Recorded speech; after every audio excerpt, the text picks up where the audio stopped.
Baik. Sekarang kita pindah kepada peristiwa di tahun kedua. Di halaman 33 dari buku panduan. Kata beliau, wa ghazwatul abwa'i ba'du fi safar. Hada wa fi tsaniyatil ghazwu ishtahar. Iya. Jadi kata beliau, peperangan Abwa terjadi setelahnya pada Safar. Setelahnya, maksudnya setelah tahun pertama di bulan Safar. Demikianlah dan telah populer ada peperangan di tahun kedua ini. Jadi ada beberapa perang di situ. Kita akan terangkan nanti. Iya. Baik. Jadi tahun kedua ini awal mula terjadinya jihad dengan tangan di kalangan para sahabat Rasulullah Sallallahu Alaihi Wasallam. Baik. Dimaklumi bahwa jihad itu datang dengan beberapa fase. Di fase Mekah tidak ada jihad dengan tangan. Yang ada cuma jihad dengan lisan, dengan hujjah, dengan argumen. Karena itu ayat-ayat tentang jihad dari surah-surah Makkiyah, maka itu diartikan oleh para ulama jihad dengan hujjah dan argumen. Seperti ayat di akhir surah Al-Hajj, wajahidu fillahi haqqa jihadi. Atau ayat di surah Al-Furqan, fajahidhum jihadan kabira. Itu semuanya adalah ayat-ayat terkait dengan fase Mekah, jihad dengan hujjah dan argumen. Karena di Mekah itu tidak ada jihad dengan tangan, bahkan dilarang mereka berjihad dengan tangan.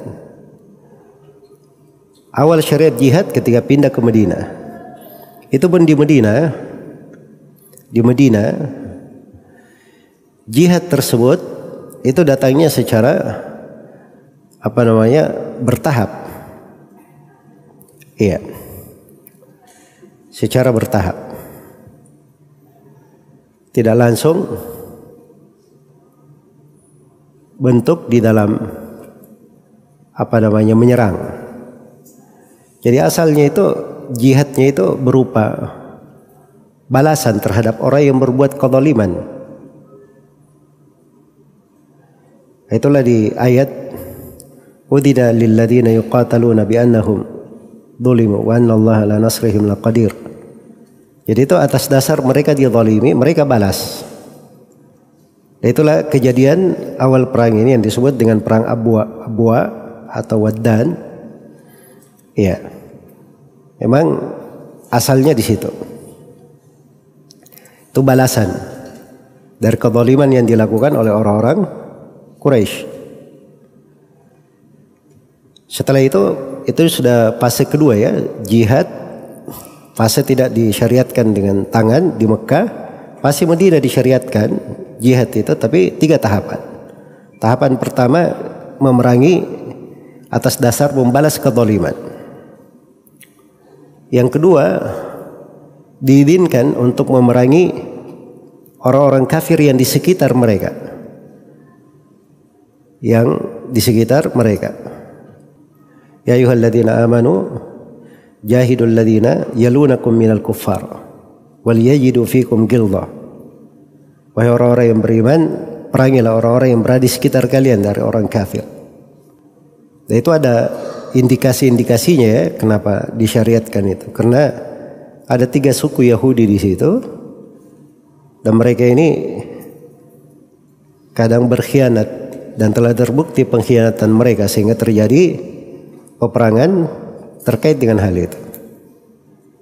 Terbukti pengkhianatan mereka setelah itu. Kemudian fase yang keempat dari jihad itu turunlah perintah jihad secara mutlak. Memerangi orang-orang kafir. Tapi bersamaan dengan itu, para ulama itu tidak ada yang mengatakan bahwa hukum yang terakhir dari jihad adalah perang secara mutlak. Tidak.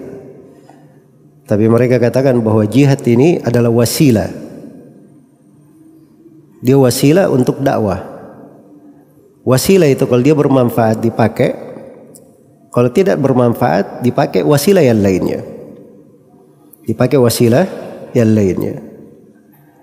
Kemudian namanya wasilah itu terkait dengan keperluan.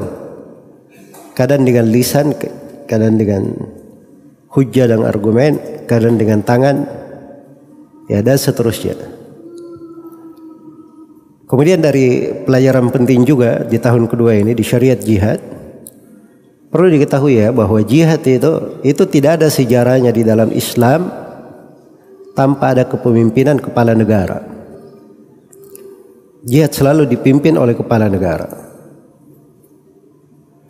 Dan jihad secara fisik baru disyariatkan setelah umat Islam punya negara.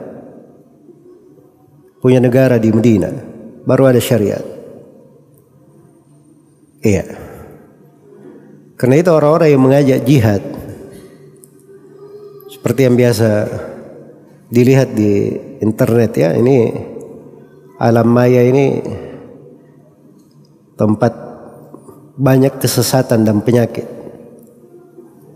Iya, bercokol di situ orang-orang yang mengajak ke jihad. Sampai dia mengajar Al-Quran saja, bikin daurah tajwid saja, mengajak jihad juga. Mengajak jihad juga. Ini saya berbicara kenyataan ya, saya dengar sendiri. Kalau saya nggak dengar mungkin saya tidak mengucapkan. Ini saya dengar sendiri. Bikin daurah tajwid dengan sanad bersambung, ujung-ujung awalnya sudah mengajak jihad. Itu hati-hati ya orang-orang masuk di pemikiran ini.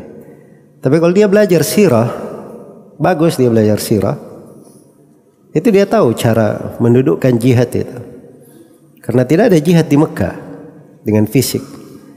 Di Madinah itu setelah punya negara. Dan itu tidak pernah para sahabat itu ada yang keluar pergi jihad. Bahkan di perjanjian nanti akan datang kisah Hudaybiyah. Iya. Mereka dilarang. Umar Ibn Khattab tidak setuju dengan Nabi. Tidak ada Umar bilang ayo kita jihad saja. Kan kalau kita mati masuk surga. Nabi tidak mensyariatkannya. Itu harus dilihat kepada kepala negara. Jelas ya. Ya kalau mau jihad tanya dulu sama dia. Kamu ini di negara mana bernaungnya? Kalau dia mau jihad. Kalau dia sudah sebut di mana negaranya, tanya siapa kepala negara yang perintah untuk berjihad. Kalau tidak terpenuhi itu berarti itu bukan jihad yang disyariatkan. Secara fisik ya. Jihad selain fisik, banyak jihad selain fisik. Jihad dengan ilmu, dengan amalan, dakwah di jalan Allah, hujjah dan argumen, mengajarkan ilmu, banyak bentuk jihad yang lain. Baik. Ini fikih ya, seorang akan menjadi lurus dan seimbang kalau dia bagus mempelajari sirah Rasulullah sallallahu alaihi wasallam. Baik, di sini disebut beberapa kejadian ya. Kejadian yang pertama adalah perang Abwa. Kata beliau wa ghazwatul Abwa'i ba'du fi Safar. Dan perang Abwa setelah itu di bulan Safar. Iya. Jadi kejadiannya di sini disebut oleh penulis rahimahullahu taala di bulan Safar. Dan bulan Safar yang beliau maksud itu adalah bulan Safar di tahun kedua Hijriah. Di tahun kedua Hijriah. Kemudian dikatakan di sini. Jadi ini saya perlu ini juga ya sebelum masuk ke dalam perinci ini penyebutan peperangannya. Jadi Nabi itu kadang di peperangan beliau itu ada yang sifatnya disebut dengan ghazwa. Ghazwa itu peperangan yang Nabi langsung memimpinnya. Itu ghazwa namanya. Dan kadang ada disebut dengan nama Sariyah. Ya Sariyah itu adalah pasukan yang dibentuk oleh Nabi, dipimpin oleh pimpinan yang ditunjuk oleh Nabi Shallallahu Alaihi Wasallam. Terus ada istilah al-ba'ats. Al-ba'ats itu sama dengan syariah, mirip. Iya. Cuma biasanya ba'ats itu dia utusan lebih luas cakupannya.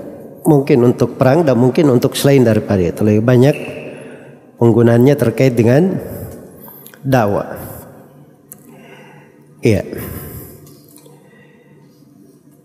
Jadi ini pertama yang disebut di sini oleh penulis awal peperangan, dan ini yang disebut oleh mayoritas ahlu at-tarikh dan sirah bahwa itu adalah Ghazwatu al-Abwa atau Waddan pada tahun kedua Hijriah di bulan Safar, di mana Nabi SAW bersama 70 orang dari kaum muhajirin itu keluar ke Abwa, ke daerah yang bernama Abwa. Iya. Disebut juga dengan nama Ghazwa Waddan. Waddan itu nama tempat dekat dari situ. Yang jelas Abwa dan Waddan, Abwa kan sudah berlalu ya, tempat tinggal ibu Nabi. Ini antara Mekah dan Medina. Antara Mekah dan Medina. Baik. Sebab peperangannya itu adalah untuk menghadang rombongan orang-orang Quraisy yang akan berlalu. Jadi ini lebih sifatnya ke fase yang saya sebut tadi, diizinkan untuk berperang karena mereka dizalimi. Jadi bentuknya ini membalas dari kaum musyrikin. Iya. Baik. Ya, tentunya itu dilakukan oleh Nabi Sallallahu Alaihi Wasallam karena dimaklumi perbuatan-perbuatan orang Quraisy ya, dan bagaimana mereka di fase Mekah mereka merampas dari banyak harta Nabi dan para sahabatnya. Ya. Radhiyallahu ta'ala anhu. Baik. Dan ini peperangan memang Nabi sendiri langsung turun di situ, hanya saja tidak terjadi pertempuran karena rombongan itu berhasil lolos ya. Baik, tapi dihitung di dalam sejarah sebagai sebuah peperangan karena Nabi sudah keluar bersama para sahabatnya. Kemudian kata beliau, hada wa fi tsaniyatil ghazw ishtahar. Ini satu peperangan, dan di tahun kedua populer peperangan di situ. Ya karena di tahun kedua ini ada perang ke Buat dan ada perang Badar. Perang Badar yang pertama. Baik.